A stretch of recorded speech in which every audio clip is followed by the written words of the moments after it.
बिहार में एक बार फिर से महागठबंधन की जो सरकार बनी है, तो क्या कहना चाहें? देखिए, महागठबंधन की सरकार तो 2020 में ही बन चुकी हुई थी। पूरे बिहार की जनता ने पूरे समर्थन महागठबंधन के पक्ष में किया था,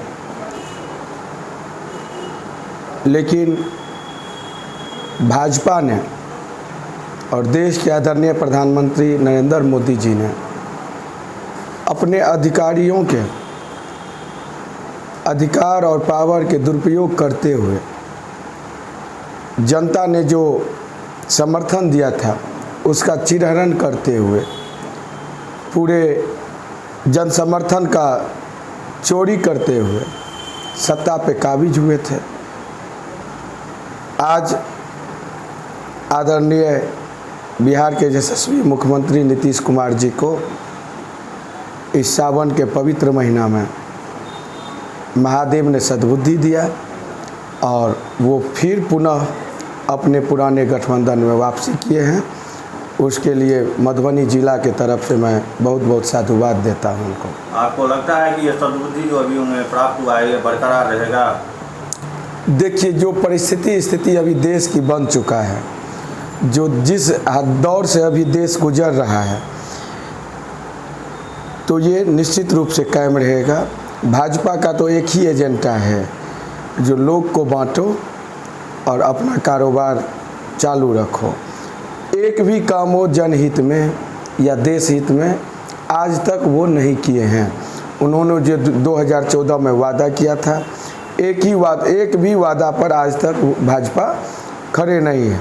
जब आप उनके द्वारा किए गए वादा की बात कीजिए, आप मुद्दे की बात कीजिए, तो वो सिर्फ और सिर्फ वही धर्म की राजनीति पे आएंगे, जाति मजहब की राजनीति पे आएंगे, और इसके अलावा भाजपा के पास कोई दूसरा एजेंडा नहीं है।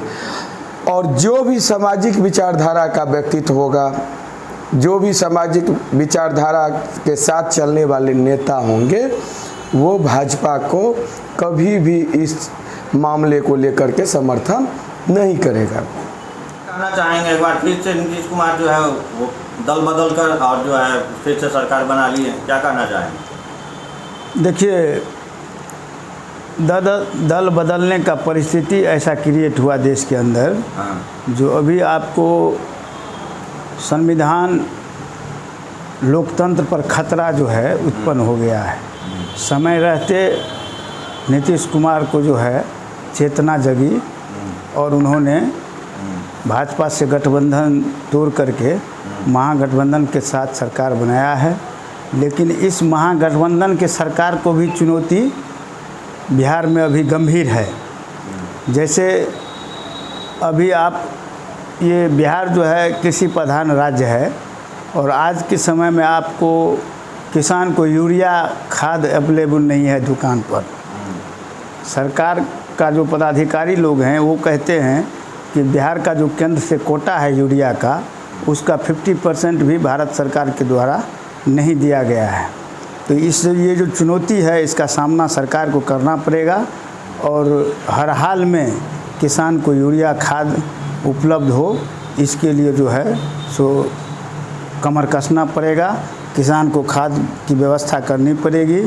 और चुनाव के समय में जो महागठबंधन के नेता तेजस्वी यादव नौजवानों को रोज़गार देने की बात कही थी, उस पर खरा उतरना पड़ेगा। अफसरशाही जो पूरे बिहार में अभी हावी है, भ्रष्टाचार जो चरम सीमा पर है, इन तमाम चीज़ों पर रोक लगाना पड़ेगा। जनता के अंदर जो है विश्वास पैदा करना पड़ेगा कि महागठबंधन जो है अच्छी तरीके से शासन व्यवस्था बिहार में दे सकता है। क्या लगता है कि राजनीति भूकंप जो आया है, इससे किसानों को इसके बाद जो है वो मिल पाएगा मदद? निश्चित रूप से सरकार में परिवर्तन हुआ है और किसान जो है सो उम्मीद करता है कि अब उनका जो है समस्या है उसमें जो है सो तत्क्षण सुधार हो। पद पर तो नीतीश कुमार थे, तब आप उन्हें कोसते थे, आज आप बोल रहे हैं कि किसानों को मदद मिलेगा। देखिए, हम जो है सो CPIM के कार्यकर्ता हैं। वामपंथी पार्टी जो है महागठबंधन की सरकार को बाहर से समर्थन दे रही है, इसका यह मतलब नहीं हुआ जो अब सरकार बन गई महागठबंधन की तो हम जो है सो चुप बैठेंगे। अगर किसान, मजदूर, नौजवान, बेरोजगारों के लिए यह सरकार काम नहीं करती है तो हमारी पार्टी जो है सो सरकार को समर्थन करते हुए भी आंदोलन को हम लोग तेज करेंगे और सरकार को मजबूर करेंगे कि किसान, मजदूर, गरीब, नौजवान, बेरोजगार के हित में काम करे।